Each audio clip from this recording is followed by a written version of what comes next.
तो फ्रेंड्स, आज का वीडियो बहुत ज्यादा खास और बहुत ज्यादा इंपॉर्टेंट होने वाला है, क्योंकि आज के वीडियो में आपको बताने वाला हूं कि अगर आप अपने घर में स्टेयर यानी कि सीढ़ी बनाना चाहते हो तो आपको कम से कम कितना जगह चाहिए होगा। उसके लिए पूरा कैलकुलेशन करके आपको बताऊंगा कि किस हिसाब से आपको उतना रखना है। अगर मैं आपको बताऊंगा कि हाँ इतना बाई इतना रख लो, तो उतना बाई इतना क्यों रख लो, ये मैं आपको पूरा कैलकुलेट करके आपको दिखाऊंगा कि किस चीज के लिए आपको स्टैंडर्ड कितना रखना है। देखिए, मैं जो आपको स्टेयर का माप यहां बताने वाला हूं वो कंफर्टेबल जोन के लिए बनाऊंगा। ये नहीं कि आपको एकदम ठूस ठास के, मतलब समझ रहे हो ना, एकदम कॉम्पैक्ट होके जाना है, वैसे नहीं। आपके लिए एकदम कंफर्टेबल होना चाहिए वो स्टेयर। उसके लिए कितना जगह आपको चाहिए, वैसे तो अगर आप चाहोगे तो बहुत कम जगह में ही बना दूंगा, लेकिन मैं आज आपको क्या करूंगा, दो तरीके से बनाना सिखाऊंगा। एक ये हो गया जो नॉर्मल हम लोग अपने घर में यूज करते हैं, दो फ्लाइट यूज करते हैं और लैंडिंग प्लेन रखते हैं। और एक बनाऊंगा आपको कि इससे भी कम जगह में आपको कैसे बनाना है। उसमें हम लोग लैंडिंग का यूज नहीं करेंगे, पूरे फ्लोर पे आपका स्टेप्स ही चलता जाएगा। ठीक है, तो पहले ये समझ लेते हैं कि यहां पे आपको मिनिमम कितना स्टेयर का जगह चाहिए अगर आप अपना स्टेयर इस तरीके से बनाते हो। तो मिनिमम एरिया एक स्टेयर के लिए कितना होना चाहिए, इसके लिए मैं कुछ कंसिडरेशन करूंगा। चलिए वो कर लेते हैं। ठीक है, तो मान लीजिए ये एक स्टेयर है जो अपने घर में बनाना चाहते हो और ये इसका सेक्शन है यहां पे। ठीक है, ये लैंडिंग दिख रहा है, ये लैंडिंग हो गया इसका, ये इसका मिड लैंडिंग है, ये मिड लैंडिंग हो गया इसका। ठीक है, बीच में स्टेयर देख रहे हो। ठीक है, तो देखिए, जो टप्पा पे चढ़ के हम लोग किसी घर पे चढ़ते हैं, टप्पा मतलब ट्रेड हो गया, मतलब कोई भी सीढ़ी कैसे बनती है, ये और ये, इस पे हम लोग पैर रख के क्या करते हैं, खड़ा रहते हैं। तो ये मेरा क्या हो गया, ट्रेड। ठीक है, और इसका एक स्टैंडर्ड साइज होता है कि आपको इतना रखना ही होगा एक कंफर्टेबल चलने के लिए रेसिडेंशियल बिल्डिंग में। तो ये ट्रेड कितना होता है, ये आपका 10 इंची का होता है। ठीक है, 10 इंची बोलो या 250 मिलीमीटर बोलो। ठीक है, और ये है आपका राइजर। ये राइजर आपको मदद करता है ऊपर चढ़ने में। ट्रेड पे आप रेस्ट करते हो और ये राइजर आपको धीरे धीरे क्या करता है, ऊपर ले जा रहा है। जैसे देखिए, ये पहला राइजर, फिर ये दूसरा राइजर, ये तीसरा राइजर, धीरे धीरे आपको ऊपर ले जा रहा है। और ये ट्रेड किस लिए बना हुआ है, इस पे आप खड़े रहोगे ताकि आप गिर ना जाओ। ठीक है, क्योंकि आप तो स्लोप में चढ़ रहे हो ना, अगर ये फ्लैट एक हॉरिजॉन्टल सरफेस नहीं बनाएंगे तो आप गिर जाओगे, इसलिए आपके खड़े रहने के लिए ये ट्रेड बनाया गया है। ठीक है, तो ये हो गया आपका राइजर। तो राइजर का भी एक स्टैंडर्ड माप होता है। स्टैंडर्ड मेजरमेंट कितना है, वो 6 इंची का है, मतलब 150 मिलीमीटर। ठीक है, तो हम लोग यहां पे जो कैलकुलेशन करने वाले हैं उसमें ट्रेड को पकड़ेंगे 10 इंची का और राइजर को पकड़ेंगे 6 इंची का, मतलब ट्रेड को पकड़ेंगे 250 मिलीमीटर और राइजर को पकड़ेंगे 150 मिलीमीटर। यहां मैं लिख देता हूं इस चीज को।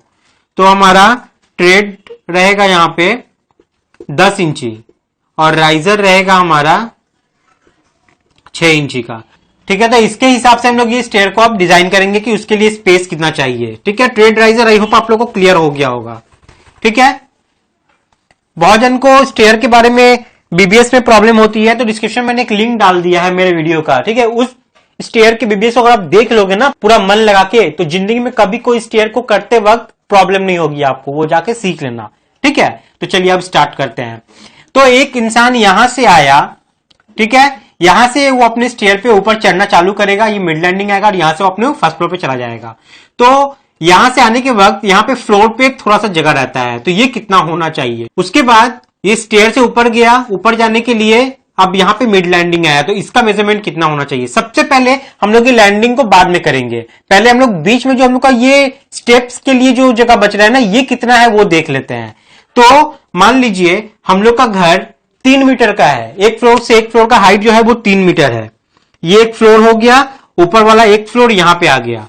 ठीक है, अब इस फ्लोर के ऊपर से इस फ्लोर के ऊपर तक का, मतलब फ्लोर टू फ्लोर हाइट आपका मान लीजिए 3 मीटर है। ठीक है, अब इस 3 मीटर के हेल्प से हम लोग निकालेंगे कि कितना राइजर होने वाला है। अब इसको लेकर हम लोग बाद में बात करते हैं, पहले क्या करते हैं, ट्रेड का हेल्प लेते हैं।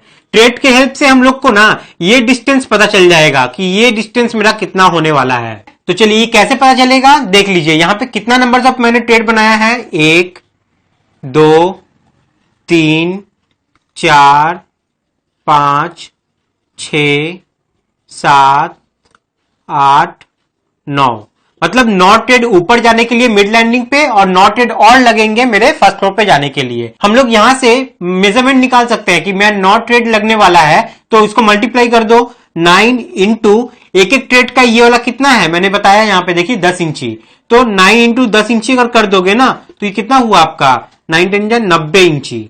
90 इंची का मतलब क्या हो गया आपका ये हो गया आपका 7 फीट 6 इंची। तो 7 फीट 6 इंची मेरा लगने वाला है जस्ट ये ट्रेड में। तो आप लोग यहाँ पे मुझसे एक सवाल पूछ सकते हो कि सर आप समझे कैसे कि यहाँ पे 9 ट्रेड ही आने वाला है, 10 क्यों नहीं आया, 11 क्यों नहीं आया? तो अब देखिए मेन खेला क्या है। ये जो मैंने floor to floor height 3 metre लिया था ना, इसका अब काम है।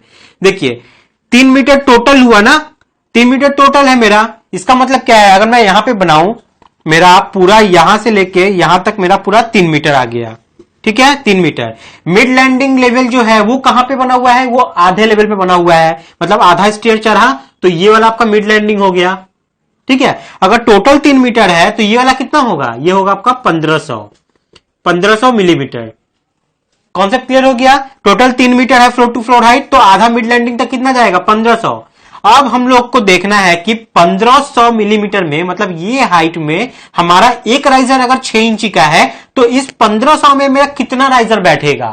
क्लियर हो गया ना कॉन्सेप्ट। देखिए 6 इंची यानी कि यहां पे आपका आ जाएगा 150 मिलीमीटर। अगर आप एकदम एग्जैक्ट करना चाहोगे तो 6 इंची में 150 मिलीमीटर नहीं होता है, थोड़ा सा ज्यादा होता है। मैं अप्रॉक्स करके आपको बता दे रहा हूं समझाने के लिए, ताकि मेरा कैलकुलेशन यहां पे आसान हो जाए। ठीक है, तो समझने का देखिए मिड लैंडिंग हाइट आपको कितना मिला है, 1500। आपका एक राइजर का हाइट कितना है, एक राइजर समझ गए ना, ये जो आप राइजर देख रहे हो ये राइजर कितना है, ये एक राइजर का जो हाइट है वो है आपका 6 इंची यानी कि 150 मिलीमीटर। क्लियर हो गया ना। चलिए तो हम लोग को पता करना है कि टोटल राइजर कितना होगा। अगर राइजर निकल जाएगा ना तो ट्रेड निकल जाएगा। मैं भी आपको दिखाता हूं। तो चलिए टोटल नंबर ऑफ राइजर कैसे निकलेगा, फॉर्मूला क्या होता है टोटल नंबर ऑफ राइजर का, total number of riser. Video आज का थोड़ा बड़ा होगा लेकिन देखना, स्टेयर का लेके सारा कॉन्सेप्ट आपका क्लियर हो जाने वाला है आज। तो टोटल नंबर ऑफ राइजर कैसे निकलेगा, आपका ये हाइट चाहिए। ठीक है, फ्लोर के नीचे से लेके मिड लैंडिंग तक का जो हाइट है वो कितना है, 1500 डिवाइडेड बाई राइजर का जो हाइट है एक ठो का वो कितना है, मैं मिलीमीटर में ले रहा हूं ना, तो ये भी आप 150 वाला ले लो, 150 मिलीमीटर। ठीक है, तो 150 ये काटो, 15 से ये कटा, ये आ गया 10। ठीक है, मतलब मेरा राइजर कितना आने वाला है, 10 आने वाला है। अगर हम लोग यहां से स्टार्ट करें और हमको मिड लैंडिंग तक जाना है तो कितना राइजर हमको चढ़ना पड़ेगा, समझ में आ गया ना। मतलब ये राइजर है तो ये 1, ये ट्रेड आया, फिर ये 2, फिर ये 3, ये 4, ऐसे मतलब इस तरीके से आपका 1 2 3, इस तरीके से कितना राइजर लगने वाला है आपका, 10 राइजर। तो देखिए मैंने यहां पे बनाया है, चलिए काउंट करके देखते हैं कितना आता है, 1 2 3 4 5 6 7 8 9 10। देखिए पूरा 10 राइजर में मैं क्या किया, 1500 पे पहुंच गया। ठीक है, अब 10 राइजर लग रहा है तो आप लोग बोलोगे ठीक है सर मैं मान लेता हूं 10 राइजर में लगने वाला है, लेकिन इसका क्या मतलब है कि आपका 9 ट्रेड ही लगने वाला है जो आप यहां पे पकड़े हो। तो भैया चलिए इसी हिसाब से आप ये ट्रेड को काउंट करके देख लो। तो ट्रेड काउंट कीजिए, अब ट्रेड कितना हुआ, ये 1 2 3 4 5 6 7 8 9, 9 ही ट्रेड होगा ना, ये तो आप लैंडिंग में पहुंच गए। ठीक है, तो देखो यहां से कितना हुआ आपका, 9 ट्रेड देखने को मिल रहा है। तो यहां से फॉर्मूला भी आपका बनता है। तो ट्रेड का फॉर्मूला क्या हो गया, ट्रेड का फॉर्मूला हो गया आपका राइजर -1। राइजर मेरा कितना था, 10 माइनस 1 कर दोगे तो 9, तो 9 ट्रेड आपका होने वाला है अगर आप राइजर 10 बनाते हो तो। समझ में आ गया। तो उसीलिए मैंने यहां पे 9 ट्रेड बनाया है। तो 9 ट्रेड के लिए आपका कितना जगह खा गया, 9 इंटू 10 मतलब 10 इंची, 90 इंची आ गया ना। 90 इंची को फीट और इंची में कन्वर्ट करोगे तो 7 फीट 6 इंची, मतलब ये आपका 7 फीट 6 इंची होने वाला है। ये जगह तो मेरा फिक्स हो गया पूरा। अब नेक्स्ट हम लोग को लैंडिंग को फ्रीज करना है। ठीक है, तो ये हमेशा याद रखिएगा, मिनिमम आपको एक फ्लाइट का जो विड्थ होता है ना, वो आपको कम से कम 3 फीट रखना ही पड़ेगा। कितना रखना होगा, 3 फीट रखना पड़ेगा। 3 फीट मतलब ये है आपका 3 फीट। ठीक है, ये है आपका 3 फीट, मतलब ये सीढ़ी पे आप चढ़ रहे हो ना, तो ये आपका एक फ्लाइट हुआ, ये आपका सेकंड फ्लाइट हुआ जो आपको मिड लैंडिंग से फर्स्ट फ्लोर पे ले जा रहा है। तो ये जो सीढ़ी है इसका जो ये विड्थ है ना, ये विड्थ आपको 3 फीट मिनिमम रखना होगा। ठीक है, अगर आप कंफर्टेबली जाना चाहते हो तो मैं तो आपको ये बताया, लेकिन आपको तो चाहिए ये वाला, ताकि आप ये कैलकुलेट कर सको और इधर का ये कैलकुलेट कर सको। तो भैया देखिए फ्लाइट का विड्थ ये वाला है, ठीक है, यहां तक, और लैंडिंग जो आप यहां पे देख रहे हो, लैंडिंग का विड्थ कौन सा है, ये वाला है। ठीक है, यहां से यहां तक। तो ये एक नॉर्म्स है, अगर आप फ्लाइट का विथ 3 फीट पकड़ते हो तो लैंडिंग का जो विथ होगा वो मिनिमम आपको फ्लाइट का जो विथ है वही पकड़ना पड़ेगा 3 फीट, और नहीं तो उससे ज्यादा पकड़ना होगा, लेकिन कम नहीं पकड़ सकते हो। तो मैं मिनिमम बांध के चलता हूं, फ्लाइट का विथ 3 है तो ये भी मैं 3 पकड़ के चलता हूं। ठीक है, तो यहां तक आया 3 फीट फिर से। ठीक है, देखिए ये 7 फीट 6 इंची, ये 3 फीट, और इधर भी आपका ये रहेगा 3 फीट। क्लियर हो गया। अब देखिए ये जो माप हुआ ना, ये आपका पूरा सिर्फ स्टेयर के लिए हो गया, लेकिन स्टेयर के चारों तरफ तो आप ब्रिकवर्क भी करोगे। ठीक है, तो वो लेके मैं आपको बताता हूं, नहीं तो बहुत जन को सिर्फ ये अंदर का स्टेयर पार्ट से ही मतलब होता है, तो उसके लिए तो आप इसको ऐड कर दोगे तो आपको मिल जाएगा। ठीक है, और ये वाला पार्ट कितना आया, ये पार्ट यहां पे देख लेते हैं। देखिए ये पार्ट कितना होगा, ये 3 फीट है तो ये भी 3 फीट होगा, जाहिर सी बात है। तो 3 और 3 कितना हुआ, ये 6 फीट। तो ऐसे में आपको 6 फीट, और ऐसे में ये कितना हुआ, ये जोड़ देते हैं, 3 3 6, 6 6 12, 1 13, 13 फीट 6 इंची। तो ये टोटल कितना हो गया, यहां से लेके यहां तक, यहां से लेके पूरा यहां तक, यहां से लेके यहां तक, ये टोटल आपका हो गया 13 फीट 6 इंची। ठीक है, तो 13 फीट 6 इंची बाई 6 फीट करोगे तो आपका ये अंदर का स्टेयर का पार्ट आ जाएगा। लेकिन मैं आप क्या करूंगा, यहाँ पे आपको ब्रिकवर्क का कैलकुलेशन भी करके दिखा रहा हूं। तो ब्रिकवर्क के लिए चारों तरफ से आपको कुछ पकड़ना पड़ेगा, वो कितना पकड़ना पड़ेगा, और ये ब्रिकवर्क आपको पकड़ना ही पड़ेगा, क्योंकि ये जो लैंडिंग है आपका, ये लैंडिंग तो जाके रेस्ट करेगा इस ब्रिकवर्क के ऊपर। ठीक है, और ये जो ब्रिकवर्क होगी ये तो लैंडिंग के ऊपर से ही फिर खड़ा होगा ना, समझ में आ गया बात। तो ये ब्रिकवर्क आपको कंसीडर करना ही पड़ेगा। मैं यहां पे मिनिमम एक 8 इंची का ब्रिकवर्क पकड़ के चलता हूं। अगर आप गांव साइड में रेड ब्रिक से करना चाहते हो तो 9 इंची पकड़ लेना, 10 इंची जो भी पकड़ना है पकड़ो। मैं नॉर्मल एक स्टैंडर्ड 8 इंची पकड़ के चलता हूं। तो अब इसमें और क्या ऐड हो जाएगा, इधर में 8 इंची ऐड हो जाएगा और इधर में 8 इंची ऐड हो जाएगा। सिमिलरली इस साइड से भी यहां पे 8 इंची ऐड होगा और इधर में 8 इंची ऐड होगा। अब हम लोग टोटल ऐड कर लेते हैं, तो इसको मैं मिटा देता हूं। अब ऑलमोस्ट पूरा क्लियर हो गया है। तो चलिए ये लेंथ टोटल मान लेते हैं, ये टोटल ब्रेथ मान लेते हैं। तो टोटल लेंथ मेरा कितना आया देखते हैं। टोटल लेंथ कितना आया, ये 8 इंची है, ये 8 इंची लिख दो यहाँ पे, प्लस उसके बाद ये 3 फीट आएगा, ये 3 फीट डाल दो, प्लस 7 फीट 6 इंची, 7 फीट 6 इंची, प्लस फिर से 3 फीट, उसके बाद 8 इंची, ये 3 फीट, उसके बाद 8 इंची। समझ में आ गया ना, ये 3 फीट लैंडिंग के लिए, 3 फीट लैंडिंग के लिए, ये आपके स्टेप्स के लिए, और 8 इंची दीवार के लिए, 8 इंची दीवार के लिए। इसको ऐड कर दो, कितना आएगा, 3 फीट 3 फीट 6 फीट, 6 फीट और 7 फीट कितना हुआ, 13 फीट 6 इंची। सिर्फ ये वाला पार्ट आ गया। ठीक है, ये वाला पार्ट। अब 8 इंची और 8 इंची है। ठीक है, तो इसको लिख देते हैं यहाँ पे 8 इंची प्लस 8 इंची। इसको अब ऐड करते हैं। देखिए तो ये 13 फीट है, 13 फीट को सिर्फ यहां पे लिख देता हूं। अब सारा इंची को ऐड कर दो, 8 इंची 8 इंची और 6 इंची कितना होता है, 8 8 16, 16 और 6 22 इंची। तो 22 इंची को अगर आपका 22 इंची है तो इसमें आपका कितना फीट इंक्लूड है, 1 फीट 10 इंची। ठीक है, 1 फीट का मतलब कितना हो गया, 12 इंची, और ये 10 इंची ऐड कर दोगे तो 12 और 10 22 आ रहा है। इसका मतलब 1 फीट 10 इंची है ये, तो 1 फीट 10 इंची हो गया। ठीक है, अब इसको ऐड कर दीजिए, कितना आएगा, 13 1 14, 14 फीट 10 इंची। तो आपको ये लेंथ टोटल कितना चाहिए, 14 फीट 10 इंची चाहिए। मतलब आप समझ रहे हो ना, जैसे देखिए यहां पे ये टोटल स्टेयर के लिए बनाया था मैं, ये ब्रिकवर्क मान लीजिए, तो ये टोटल आपको कितना चाहिए, ये चाहिए आपको 14 फीट 10 इंची। और इस तरीके से कितना चाहिए, ब्रेथ देख लेते हैं। ब्रेथ आपका ये 8 इंची दीवार के लिए, फिर 6 फीट लैंडिंग के लिए, फिर 8 इंची।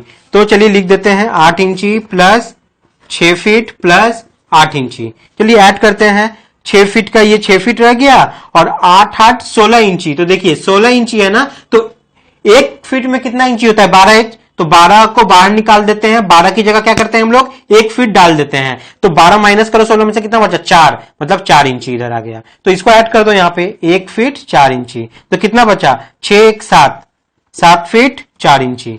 तो 7 फीट 4 इंची आपका ये वाला पार्ट होना चाहिए, ये वाला 7 फीट 4 इंची। क्लियर हो गया। तो एक स्टैंडर्ड ऐसा स्टेयर बनाने के लिए आपको जो कम से कम जगह चाहिए होगा वो कितना चाहिए होगा, 14 फीट 10 इंची बाई 7 फीट 4 इंची। ये आपका कैलकुलेशन होके पूरा एक स्टेयर का माप निकला। तो आई होप आप लोग को अब क्लियर हो गया होगा। और अगर आप चाहते हो अपने हिसाब से अब ट्रेड का, अपने हिसाब से कोई अगर 10 इंची नहीं रखना चाहता है, कोई 12 इंची भी रखना चाहता है और ज्यादा कंफर्टेबल के लिए, तो 12 इंची भी रख सकता है।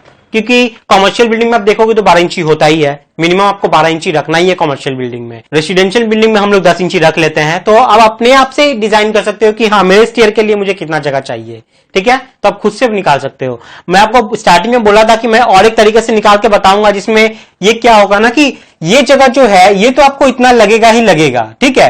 ये जगह जो है, ये जो आपका यहां पे निकला ना, कितना निकला 7 फीट 4 इंची, ये तो लगना ही है आपका।